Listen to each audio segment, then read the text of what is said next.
Janitor single dad fixed a $100 million problem in minutes. The CEO's next move stunned everyone. 3 days. 17 people. 6 emergency meetings. $500,000 burned on consultants who promised moonlight and delivered fog. Mercer Dynamics' executive boardroom felt like a pressure chamber.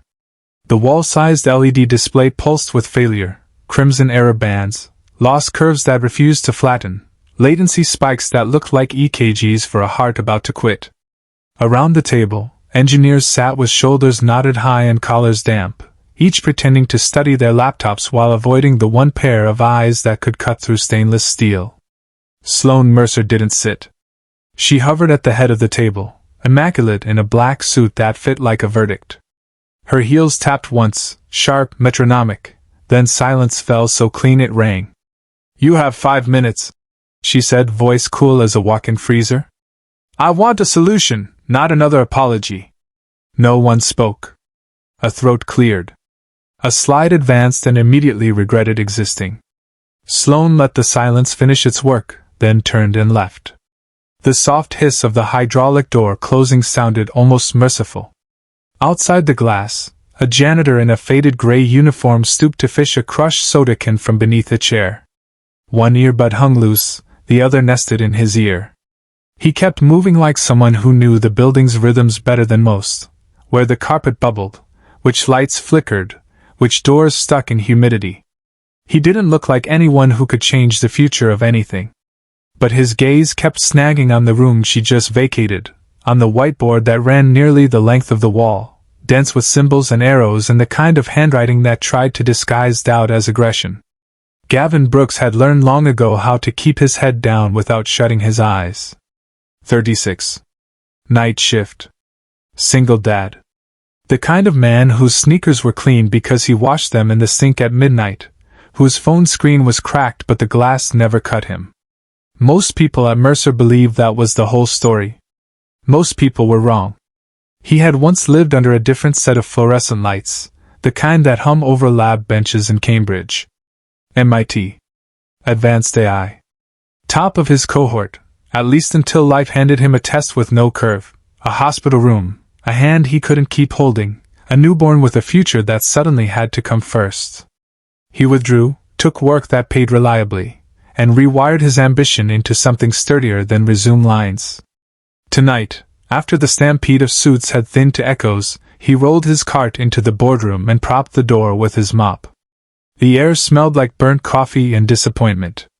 He set a trash bag on the table, then drifted to the whiteboard as if the markers were magnets and he was iron. At first he only looked. Decades of habit taught him that touching things that weren't his rarely ended well. But the math was loud. Someone had jammed a linear penalty term against behavior that was proudly, wildly nonlinear. A feedback loop, meant to stabilize, was shoving the system into oscillation. Weight decay was mistuned by an order of magnitude. 2 variables had been swapped so cleanly the error hid in plain sight. "Rookie stuff," he murmured, more sad than smug. "Rookie stuff in a $100 million suit." He glanced at the door. Empty hallway. The security camera's little red LED blinked like a sleepy eye. He grabbed a dry rag, stopped mid-swipe, and tossed it back on the tray. "Don't erase. Reframe." He uncapped a red marker. Drew a clean sigmoid where some poor soul had tried to force a straight line through a curve that wanted to bend. He circled the inverted indices with a double loop the way his old advisor taught him, make the fix undeniable. He adjusted the learning rate annotation, added a small note, clip here, and rewrote the loss function with a robust term that would stop the model from chasing outliers like a dog after fireworks. He stepped back. The board looked quiet. Not simple, never simple, but aligned. He crossed his arms, weight settling into his heels, and felt that rare click in his chest, the sound of something finally fitting where it belonged. "You think you've got it right." He didn't jump, but the hairs on his forearms did. The voice behind him carried iron filings, calm, fine-grained, capable of leaving marks. Gavin turned. Sloane Mercer stood in the doorway, one hand in her pocket, the other holding a tablet like a judge holds a gavel. Up close, Her eyes were a colder color than the room suggested. Less ice, more deep water where things live without sunlight. I wasn't trying to mess with anything," he said, marker still in his hand like contraband. "I was doing my route, saw something off. Couldn't stop seeing it." "So you're sweeping floors and correcting a 9-figure algorithm on your way to the trash can?" Her tone didn't change. It didn't need to. "Not correcting," he said, finding steadiness because the truth was a sturdy thing to lean on. "Reframing. Like switching from a dull knife to a sharp one. Same job, less blood."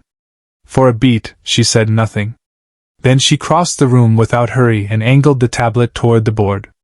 The camera flashed once as she captured his changes, and her thumbs began moving with the speed of someone who didn't ask permission to use her own authority. The simulation bar crept. 8 seconds. 9. 12. The tablet chirped softly. 18.4% bump in accuracy. She read, flat as a readout. 60+% error reduction on the validation set. She didn't add wow. She didn't need to. Her eyes flicked from the tablet to the red loops on the board and then, for the first time, actually to him. "Name, Gavin Brooks," she said, like she was opening a file only she could see. "Position, night janitor, 3 shifts a week. Education, Massachusetts Institute of Technology, Advanced AI, left junior year." A fractional pause. "Spouse deceased. 1 child." He hated how seeing his life inventory read back to him could still make his throat go dry. He swallowed, kept his hands on the marker and not clenched. "Do you understand what you just did?" she asked. "I didn't mean to step on anybody's toes," he said. "Just seemed like the model was trying to learn with a clogged drain. Everyone kept pouring in hotter water. Felt smarter to unclog the pipe." Something ghosted at the corner of her mouth. Not a smile. "The preface to one, maybe. Be in conference room C tomorrow at 8, she said. "Observer list." "I don't," he caught himself. "Don't say don't belong. Not to the one person who could make it true. I mean, I've got a morning routine. My daughter. She'll have snacks and, if necessary, zoo tickets," Sloane said, as if childcare logistics were naturally within her portfolio.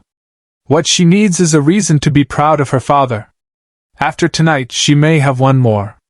She slid the marker from his hand, recapped it with surgical neatness, and set it on the tray. As she turned to go, she paused with her palm on the door, eyes on the board one last time. "For what it's worth," she added without looking back. "The knife metaphor was apartment." The door whispered shut behind her. The room didn't feel bigger, but it felt less small. Gavin stood there long enough for the simulation numbers to burn into his memory. Then he looked at the mop in the corner, the same one he joked with like an old partner on nights that felt too long, and exhaled through a smile he hadn't used in a while. "Guess I owe you a raise, old friend," he said. He finished the trash, wiped the fingerprints off the glass, and turned off the boardroom lights. In the reflection, he could see himself, tired eyes, clean sneakers, a man who knew the names of every security guard and exactly which vending machine still ate quarters. On the walk to the service elevator, he fished his phone out and thumbed open a text thread labeled Lena Glowing Star. A photo sat unsent, a stick figure she'd drawn of him holding a mop in one hand and lightning in the other. He typed, "Might be late. Big mess. Good kind." He deleted the words, then sent only a star. By the time he reached the loading dock, the night air had cooled the sweat at his temples. Somewhere in the building above him, servers hummed and graphs recalculated themselves into slightly better futures. He didn't know what tomorrow would be. But for the first time in a long time, tomorrow felt like something that might include him. By 7:50 a.m., Gavin stood outside conference room C in the cleanest button-down he owned, still bearing a faint coffee halo near the hem. His old canvas satchel hung against his hip. Inside were a mechanical pencil, a beat-up notepad, and a folded drawing from Lena, a stick figure dad holding a mop in one hand and a lightning bolt in the other. Inside, the room hummed with suits and static. A wall display rotated through diagrams like a nervous magician shuffling the same deck. Someone's peppermint mints fought a losing battle with the smell of burned coffee. Then Sloane walked in and the temperature seemed to drop 2 degrees. Conversations clipped themselves short. She gave Gavin a single, precise glance and pointed to a chair at the edge of the table. "That's your seat." He didn't ask if he was allowed. He sat. "Let's begin," Sloane said, snapping the room to attention. "Yesterday, we watched a miscalculation nearly burn a multi-phase contract and expose a weakness in our predictive loop." She tapped her tablet. The display switched to a photo of the whiteboard, Gavin's red arcs and tight circles unmistakable. "Last night," she continued, "someone gave us a gift." A low murmur bled around the table. Eyes ricocheted toward Gavin and away again, like it hurt to look too long. "This adjustment," Sloane went on, "reduced training error by 60%, bumped accuracy by 18.4, and cut latency by 22 milliseconds. A hand rose, perfectly timed to be polite and oppositional at once. Jason Marlowe, Senior Systems Engineer, MBA smile, predator eyes. "With all due respect," he said, meaning none. "How do we verify this isn't a fluke?" "Run the model," Sloane replied. Jason's jaw flexed. He keyed parameters, set seeds, and hit execute. The simulation spun. Curves stabilized. Generalization held across datasets. The green bar filled like it had always intended to. "Still could be luck," he muttered. "If it is," Gavin said, voice steady for a man who technically didn't belong in the room, "I hope we're smart enough to learn from luck when it walks in with a mop." A few engineers huffed quiet laughs. Sloane didn't smile, but she gave a microscopic nod, the kind you only noticed if you were looking for it. 90 minutes later, the meeting broke. People filed out carefully, as if the floor had rules. Gavin lingered at the far wall, absorbing the aftershock of being heard. "You held your own," Sloane said, appearing at his shoulder with the noiselessness of an elevator. "I wasn't trying to," he said. "Maybe that's why it worked." They walked toward the lifts. For a span of floors, there was only the hush of cables and the mirrored truth of 2 people sharing too little space. "Do you always think in analogies?" she asked. "I fix things," he said. "Explaining them like plumbing or baking keeps them from floating away. I talk to my daughter like she's 6, not 60. Code sticks better that way." "Useful," she said, and meant it. He studied her reflection. "Do you always talk like you're managing a courtroom?" "A beat. I manage what I can control," she said. "Conversations included." "Then I'm probably your worst nightmare." "Maybe," she said, and the corner of her mouth made a promise it didn't quite keep. "But you solved one of mine last night." That afternoon he changed back into uniform. Same gray shirt, same name patch, different gravity. Interns nodded now. A staff engineer muttered nice work, like it tasted strange but good. In her office, Sloane stood before glass that turned the city into a map of light. She replayed the simulation again, not for proof but for the feeling she could almost name, clarity. Arthur Feldman, her CTO, 50s, blunt, loyal, leaned in the doorway. "That janitor's got people talking. Let them." "You think he's got more in him?" "I know he does." "You're considering giving him access." "I'm considering listening to voices that don't come from boardrooms," she said. Arthur crossed his arms. "You've changed." "He made the system better," Sloane said. Arthur shook his head. "He made you better." She didn't answer. Outside, a bruise-colored storm threaded rain down the glass. For the first time in months, she didn't feel the sprint to solve something immediately. She let the quiet exist. The invitation didn't hit Gavin's inbox. HR printed it on thick paper like it was the 1990s and tracked him to the 3rd floor while he was coaxing a coffee stain out of carpet. "You're requested," the HR rep said, blinking like she was reading a typo. "Executive strategy meeting. Tomorrow. 10 sharp." Gavin stared at the cardstock. "You sure this isn't for someone else?" "It says Gavin Brooks," she replied. "Title, Janitor. Role, Guest contributor, technical observation. Whatever that means. It means they're out of ideas, he said, standing, wringing the rag into the bucket. Or getting desperate. She smirked. Or both. He didn't go home right away. He took his 2 decent shirts to the 24-hour laundromat 2 blocks down, fed quarters into a machine that squealed like a small animal, and leaned against a humming dryer while flipping through an old notebook, equations next to grocery lists, napkin math, and a sketch of Lena with a crown made of lightning. You think this is a good idea? He asked the nowhere people. Walking into rooms built for someone else? In his head, his wife's voice rolled in like a tide he still walked to meet. Gavin, you overthink everything. Be the man who listens. People trust that man. By morning, he was still tired. But the tightness in his chest had melted into something else. Readiness, maybe. Or the memory of it. The top-floor strategy room was made to make regular people feel small. Glass everywhere. A table long enough to need a map. Gavin walked in with a notepad, an untucked shirt, and Lena's lucky river stone in his pocket. Is this the janitor? A man with a too-tight tie asked without looking up. You can say Gavin, he replied. Or guest contributor, if that's easier. Sloane entered on the last word. He's here because none of you cracked the neurolag issue, she said, eyes forward. He did. He's earned the seat. Let's begin. The room obeyed. Gavin didn't say much. But when he did, comparing the model to a single parent juggling 3 jobs, reminding them that optimization without understanding breeds failure, heads turned. Some nodded. Jason's jaw ticked. Afterward, Sloane found him by the elevators with 2 takeout coffees. Didn't peg you for a performer, she said. I'm not, he answered. I've just been underestimated long enough to play along. That bedtime line. Not a line, he said. My life. They stepped into the lobby. The silence between them felt less like ice and more like a space someone had bothered to warm. Why didn't you go back to engineering? She asked. MIT doesn't hand out scholarships for widowed night shift dads, he said. And I didn't want to rebuild my life. I wanted to build hers. She stopped walking. You talk like someone who doesn't realize how rare that is, she said softly. Or like someone too tired to care.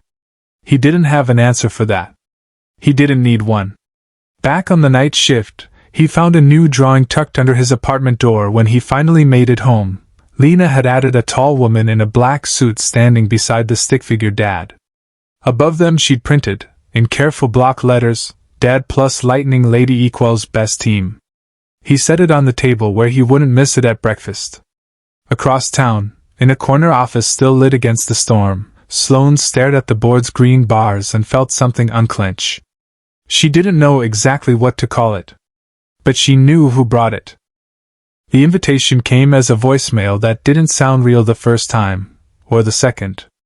Mr. Brooks, this is Cecilia from the executive office. Ms. Mercer asked me to extend a personal invitation. Tonight, 7 p.m. private dinner. Not business. No tie required. Not business. He stared at the cracked phone like it owed him an explanation. Phones don't explain themselves, especially when the woman in question is Sloane Mercer. The bistro sat in a narrow pocket of downtown between a flower shop and a boutique hotel. Chairs didn't match on purpose. The servers greeted the owner's dog by name. Through the window, Gavin saw Sloane before she saw him, hair down in soft waves, armor put away for the night. When he stepped inside, he suddenly felt every scuff on his boots. You clean up well, she said, half smiling. I own exactly one not terrible shirt, he answered. You're looking at it. Then we're both overdressed for not a date. They ate slowly, like people practicing an old language.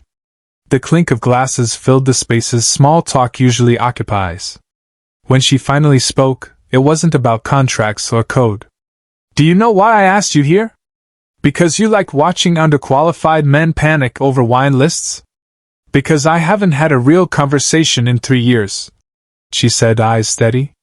Not one that wasn't about quarterly guidance or litigation. Gavin leaned back. Fire your calendar. Hire a therapist.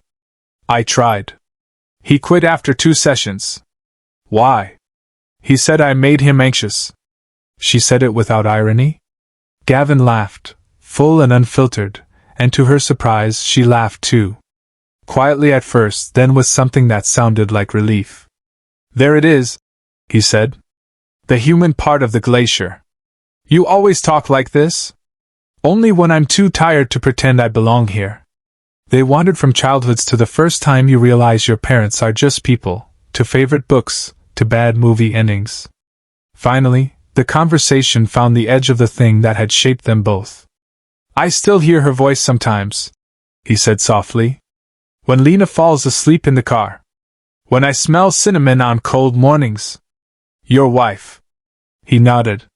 6 years, and some days it's like she just stepped out.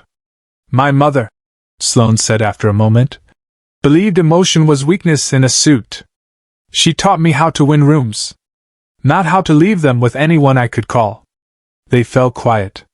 Gavin unfolded a worn piece of paper and slid it across the table. Lena's drawing, stick-figure dad with a mop, a tiny lightning bolt, a taller woman with unruly hair and heels.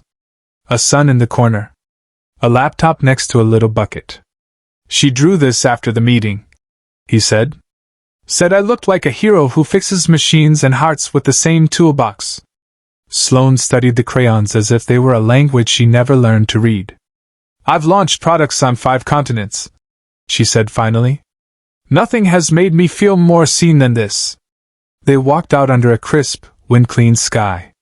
She paused by his old truck, running her fingers along a dent like it was a story she wanted to hear. You still drive this? It runs.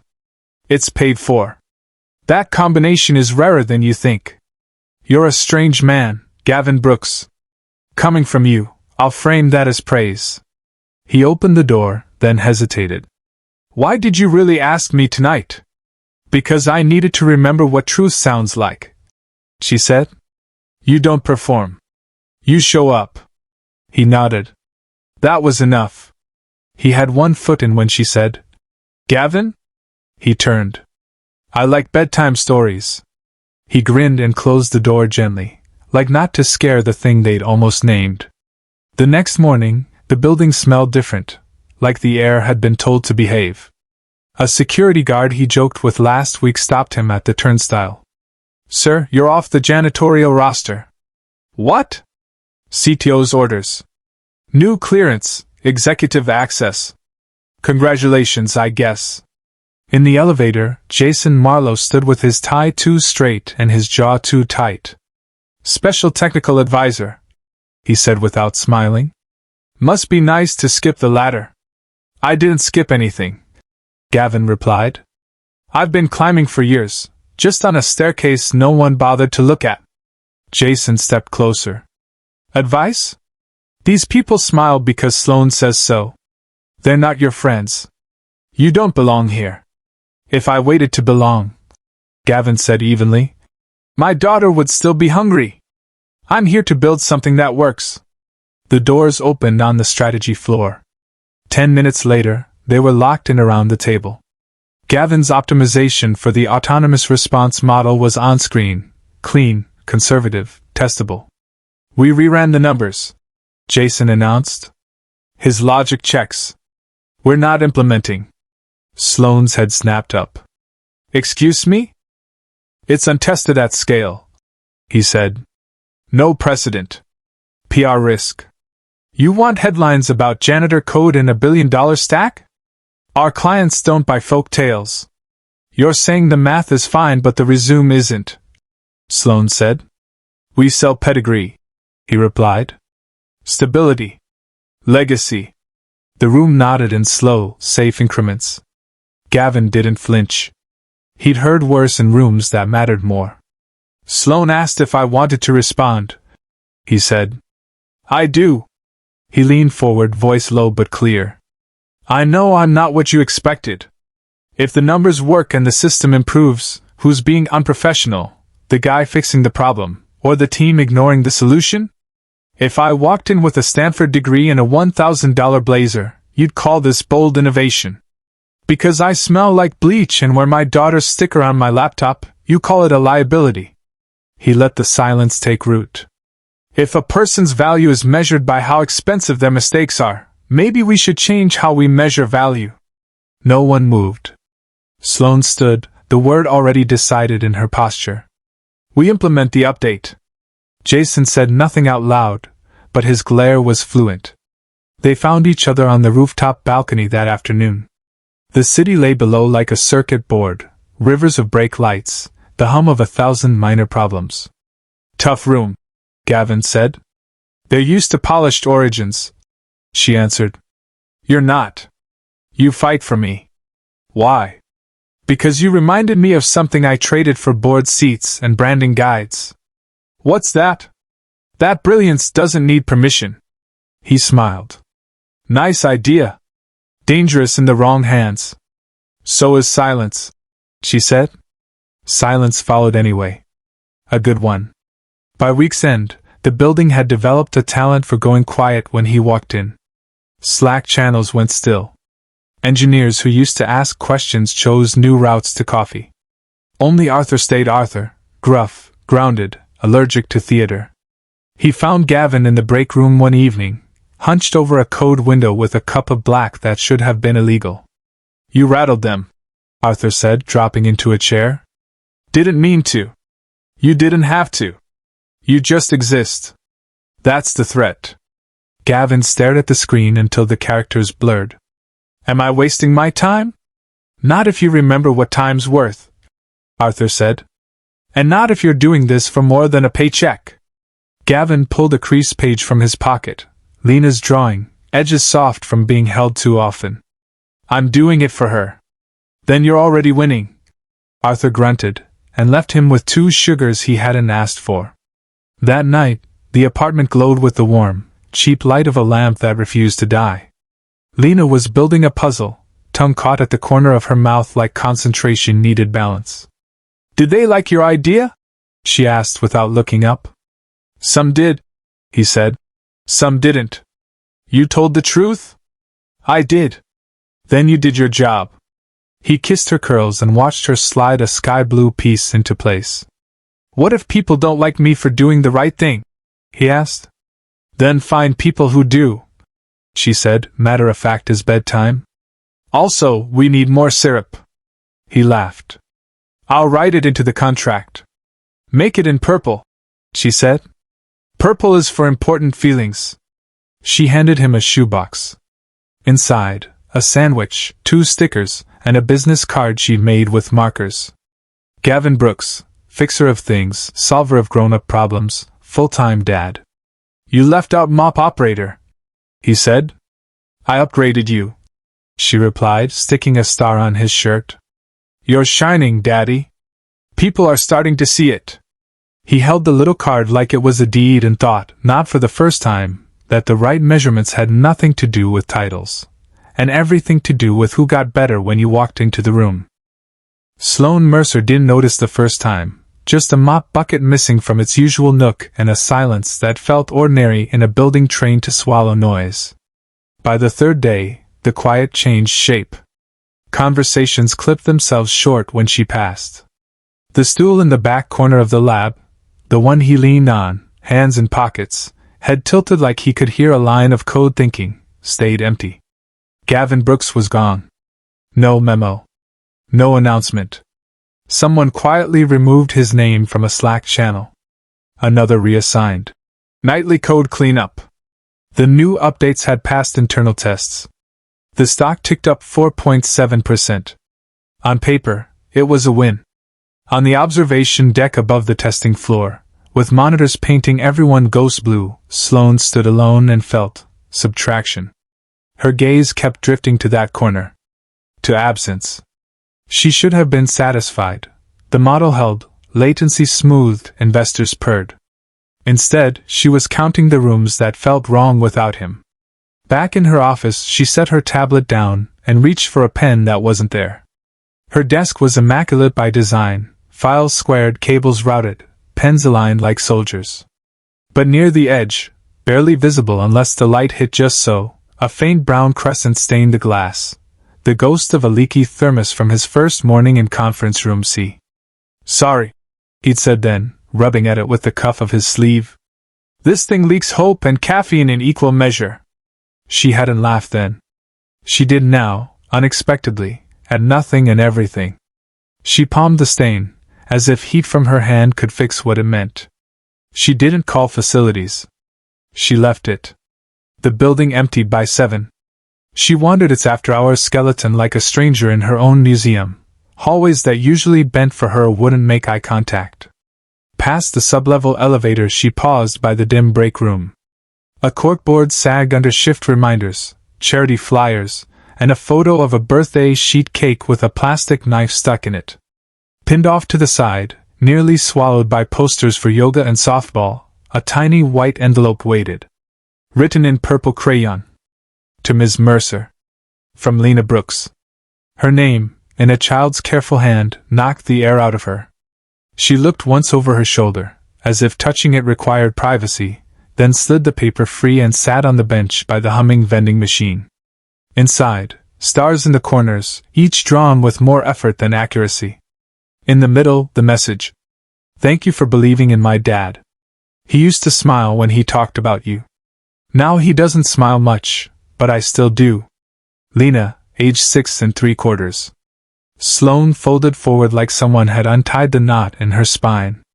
She took off her heels, tucked her legs beneath her, and let tears come with the same quiet she demanded from everyone else's panic. The vending machine buzzed. Somewhere, a janitor's closet door clicked shut. She wiped her face with the heel of her hand and made a decision before she could talk herself out of it. No driver. No notice. Just a black coat, a scarf, and Lena's letter like a compass in her pocket. The neighborhood didn't have Mercer's angles. Old brick that forgot its original color, stoops with potted plants doing their best, windows that watched the street with equal parts suspicion and hope. The elevator in Gavin's building didn't work. The hallway smelled like rain and curry and the kind of dust that remembers stories. She knocked. The door opened a crack, then wider. A little girl in a glittery unicorn t-shirt and mismatched socks looked up with a seriousness that didn't belong to her size. "You're the lady from work," she said, matter-of-fact. "The one who makes Daddy nervous." Sloane blinked. Yes. You can come in. We don't have guest chairs. But we have floor." The apartment was small, lived in, honest. Toys corralled but not conquered. A leaning stack of engineering books on the counter. A battered laptop cycling a screensaver on the coffee table. On the wall by the window, a collage, park photos, a science fair ribbon, a hospital wristband under glass. In the center, a woman with kind eyes and Lena's curls. "That's Mommy," Lena said, as if she'd heard the question forming. "She died when I was 3. Daddy says she liked rainstorms, old poetry, and the way he made scrambled eggs." A beat. "He stopped making eggs after. Now he makes robots and maps for bedtime." Sloane swallowed. "She looks gentle." "She was," Lena said, then dropped to the rug and appended a box of Legos. "You can help with the roof." "I only let people I trust help with the roof." Sloane hesitated, then kicked off her coat, lowered herself onto the threadbare rug, and picked up a green block. They built without talking at first. The colors didn't match, the pieces were wrong sizes, and somehow it worked anyway. A house took shape. "He left because he thought he embarrassed you," Lena said without looking up. "People on the internet were laughing. I think it hurt. It wasn't his fault."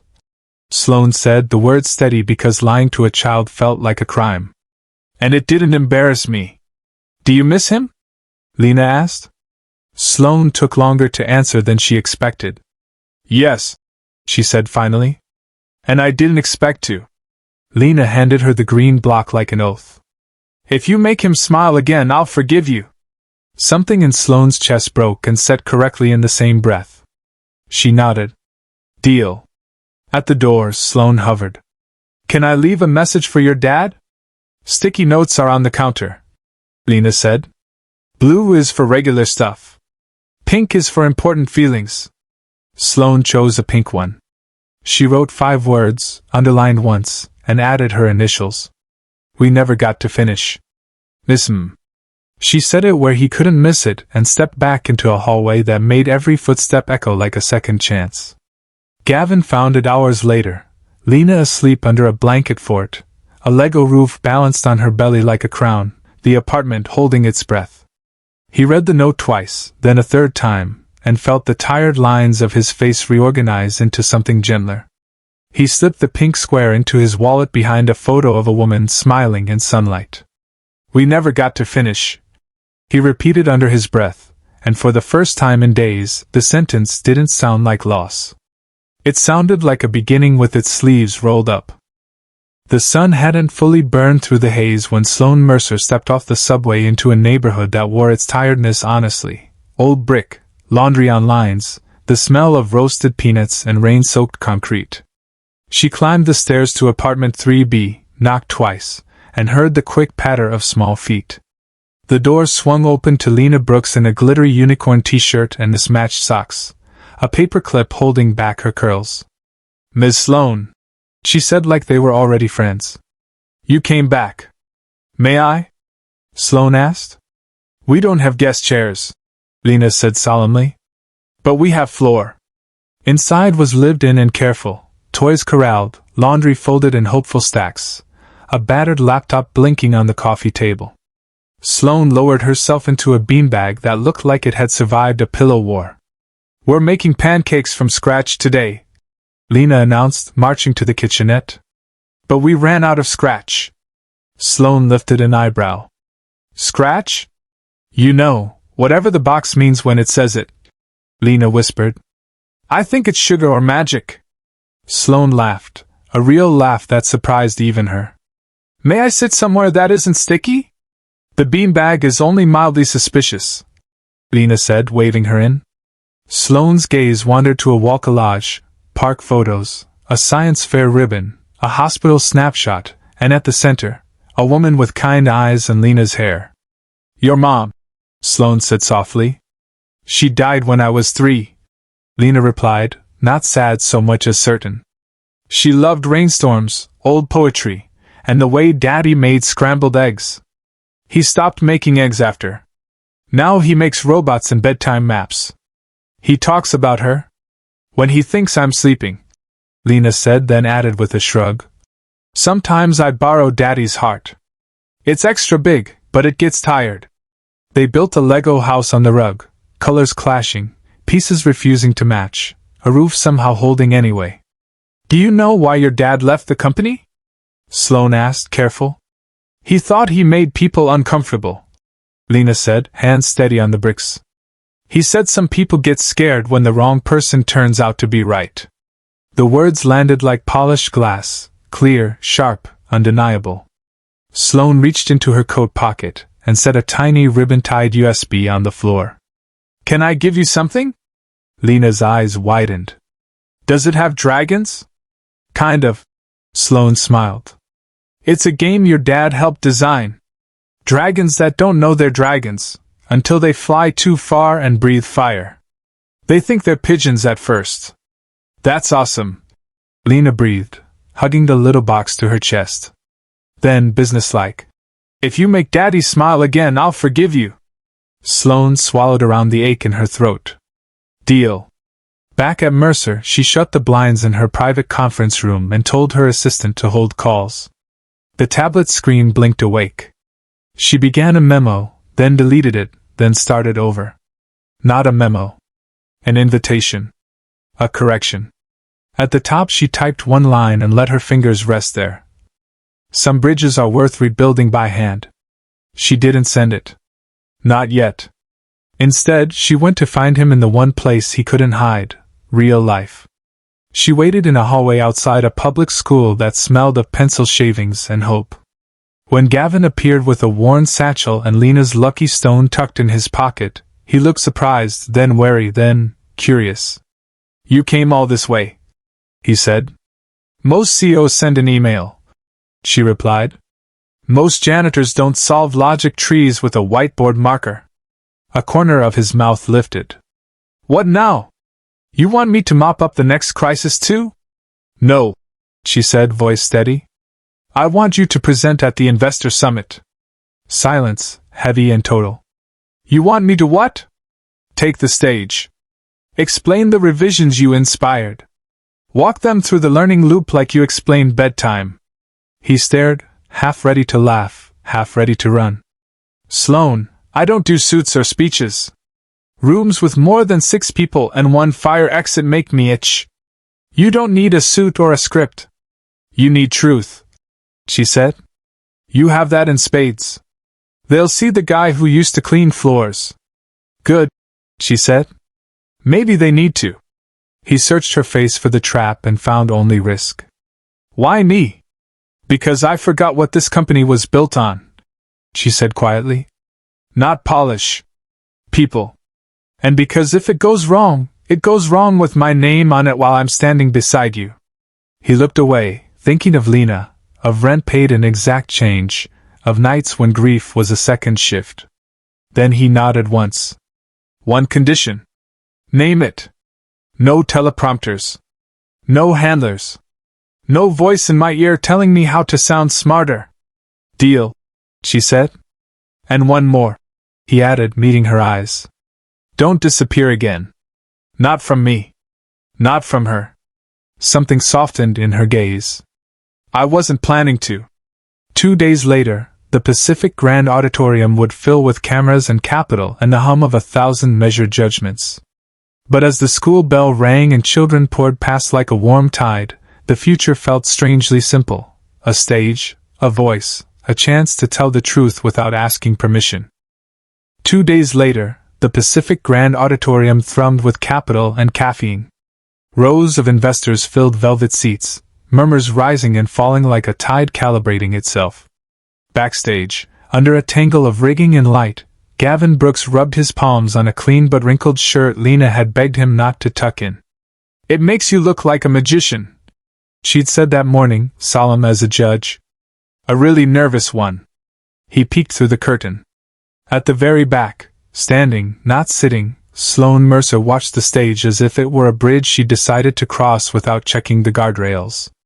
Her hands were clasped, and for once her gaze wasn't cold. It was steady. Hopeful. A stage manager pressed a handheld mic into Gavin's palm. You're up in 30. He nodded, breathing the kind you take when there's no turning back. A small sneaker scuffed behind him. Lena, in her Galaxy hoodie, legs too short for the folding chair, swung her feet and gave him 2 thumbs up. Sloan had cleared it with security 30 minutes earlier, family access, and no one had argued. The host strode to the center. And now, a voice you haven't heard before, but one you'll be glad you did. Please welcome, Gavin Brooks. A ripple moved across the room, confusion first, then curiosity. Janitor? Really? Gavin walked out with no slides behind him, no laser pointer choreography. Just a blank screen and a mic. I was supposed to mop this floor tonight, he said, soft enough that people had to lean in. 6 weeks ago, I was the guy who came in after hours and wiped smudges off whiteboards, smudges made by people trying to solve billion-dollar problems. A few polite laughs released the room's shoulders. Turns out one of those smudges wasn't a mistake, he continued. It was a missing piece. He clicked once. The blank screen became a hand-drawn diagram, a neural loop drawn in thick marker, the same loops he'd sketched on a whiteboard after midnight. He kept his voice plain. Here's the thing. We were using a straight line to chase a curve. That's like trying to fix a clogged drain by turning up the hot water. You don't need more flow. You need to unclog the pipe. He clicked again. The screen showed a child's drawing of a tree, roots tangled, branches bent toward the sun. This is how machines learn, he said. Like kids do. Trial. Error. Encouragement. Patience. And every so often, the right correction at the right moment. He let that breathe, then added, I don't have an MBA. I don't own a tie. But I've spent years watching how the world works when no one's watching it back. If a janitor can fix a learning loop, maybe the loop wasn't broken. Maybe we just built it to ignore the wrong kind of voice. Silence gathered, full, listening, real.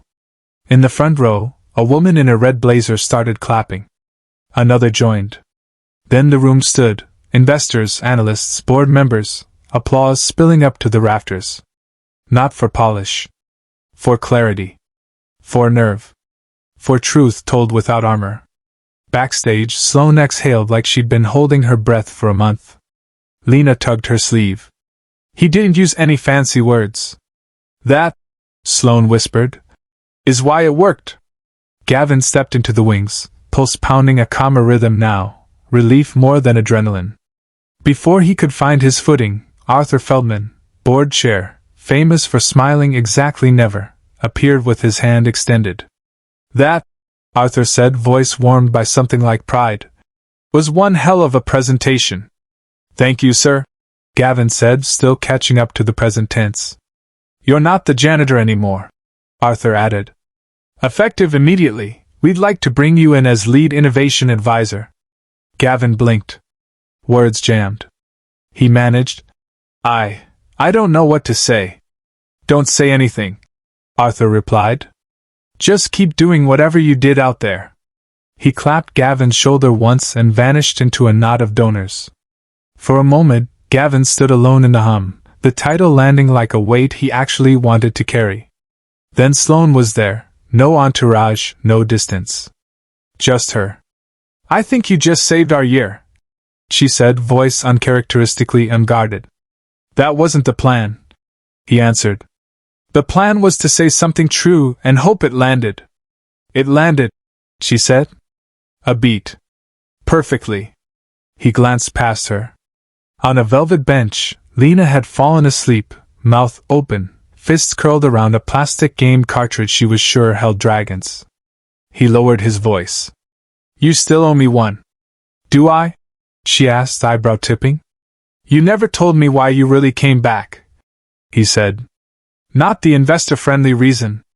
The real one. She held his eyes, defenses lowering like a drawbridge operated by trust. Because Lena made me see something I'd stopped believing in. What's that? That brilliance doesn't come with a title, she said quietly. And that kindness can be terrifying. He laughed, soft, disbelieving, grateful. Dangerous stuff. That's what makes it good, she said. They didn't hug. They didn't need to. The hallway around them had the feel of a decision already made. Later, when the ballroom emptied and the stage lights cooled, Gavin carried Lena to the truck under a sky that looked newly rinsed. His phone buzzed in his pocket, an email from the board, subject, welcome to the leadership team. He didn't open it yet. In the rearview, he saw Sloane step out of the hotel's glass doors and pause at the curb, as if tasting the night for what it really was, not an ending, not a victory lap, but the start of something with more rooms than either of them had named. At home, he tucked Lena into bed. She stirred and mumbled. Did you tell the bedtime story to the grown-ups? I did, he whispered. Did they clap?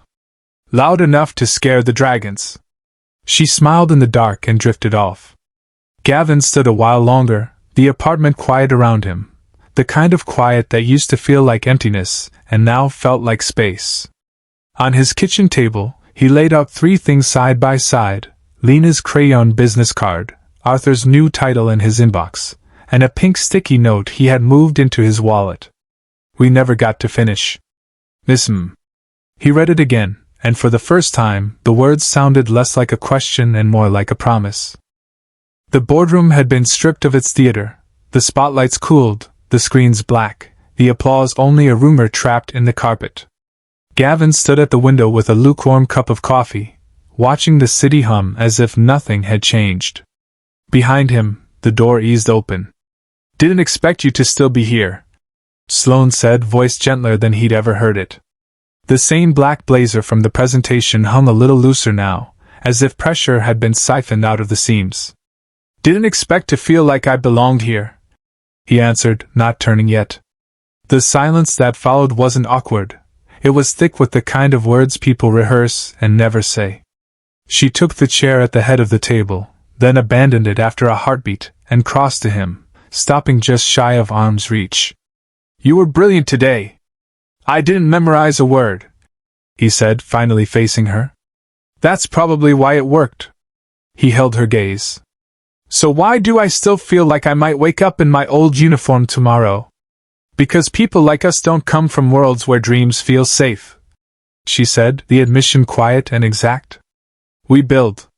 We protect. We almost never receive. You included," he said. "Especially me," she replied, a single freckle at her temple he hadn't noticed before moving when she swallowed. "You asked me why I came back. Why I didn't let your story fade." He waited. "It wasn't PR. It wasn't optics. It wasn't even the algorithm."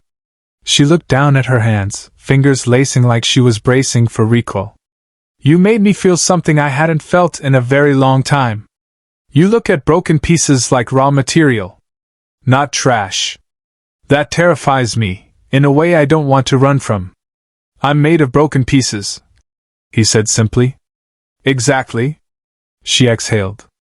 "Do you know what it's like to be the smartest person in a dozen rooms and still be utterly alone in all of them?" He nodded. "Do you know what it's like to save good news until a 6-year-old claps like you cured cancer?" She laughed, soft, full, real, and then quieter. "You scare me, Gavin." "Why?" "Because you're not trying to impress me or fix me or climb anything. You just stand there and tell the truth. I don't know how to stand still." They inched closer, not hungry or desperate, just sure. Their foreheads touched, the room shrinking to the shared warmth of breath. Sloane's voice dropped to a thread. "Is it possible to build something real out of an accident? Some of the best stories start because someone walked into the wrong room," he said, "and forgot to erase the board." A small, helpless smile took her mouth by surprise. "Promise me something. Name it. If I fall apart, you'll remind me who I am. Only if you promise to remind me who I've become," he said. "Deal." They didn't kiss. Instead, they slid down the glass and sat on the floor with their knees drawn up like kids watching fireworks. The skyline beat out there in slow Morse code. It felt less like an ending than a place to begin. "This room's too fancy," he muttered. "We can change that," she said. "How?" "Bring in more broken pieces. More truth. More coffee stains. Only if I brew it," he said, and she actually rolled her eyes. Progress. When he finally left, the night had cooled just enough to make the city smell clean. He climbed the stairs to his apartment, the banister smooth under his palm from 1,000 small survivals. Lena was awake under a blanket fort, a flashlight beam wobbling against the sheet. "Did you tell her?" she asked, pushing her face into the light like an interrogator. "Tell her what?" "That you like her. Like her." He laughed, dropping his satchel and crouching at the edge of her fort. "I think she figured it out." "Did she like you back?" "It's looking promising." "Good," she said, relieved. "I was worried you might mess it up. Thanks for the vote of confidence, kiddo." "You're welcome. Also, don't burn the pancakes tomorrow. She might come over." He kissed her forehead. "I'll try not to set off the smoke alarm." She clicked off the flashlight and curled into the blankets. He stood in the doorway a while, the fort glowing with the slow breaths of a child who trusted the future enough to sleep inside it. At the kitchen table, he laid out 3 talismans in a neat row, the new title email he still hadn't opened, Lena's crayon business card, fixer of things, and the pink sticky note that read, "We never got to finish." He traced the handwriting with his thumb. For the first time, the sentence didn't sound like a regret. It sounded like directions. Sunday mornings in Gavin's apartment were sacred and small, cinnamon on the air. A window cracked open to let the city breathe, a pen that hissed like it was telling secrets. Sloane stood barefoot in the living room in one of Gavin's flannel shirts, hair loosely braided, phone face down for once. She wasn't working. She was here. "She's been in there for 30 minutes, Sloane whispered, tilting her mug toward the bedroom. "That's concentration," Gavin said, cracking eggs one-handed into a bowl. "Either magic is happening, or she's feeding the goldfish to the toaster again." A soft ding chimed. Dad! Sloan! You need to see this! Lena's voice floated out, electric with triumph. They traded a look, equal parts amused and wary, then followed the call to Gavin's desk. Lena sat perched in the swivel chair, Galaxy hoodie bunched at her elbows, eyes wide at the glow of an old desktop monitor. On screen, Lena's Labyrinth, the little maze game Gavin had coded years ago, puzzles, power-ups, and an AI pet dragon named Sparks. But a new button blinked where none had existed. Update available. What's this? Sloan asked, brows lifting. It's not for me. Lena whispered, grinning anyway. Gavin knelt beside her and clicked. The screen washed to black, then a loading bar crept across like a comet pulling a tail. Pixel by pixel, an animation bloomed. A cartoon janitor swept a hallway under flickering office lights. A tiny paper airplane, crumpled stubborn, sailed in from frame left and thumped the janitor's back. He turned. A woman in a business suit held out a wrinkled sketch of code. Sloan gasped. Is that? Keep watching, Gavin said, cheeks warming. The janitor studied the sketch, smiled, then looked up. The music shifted, hopeful, brass and strings, the sound of a door unlocking.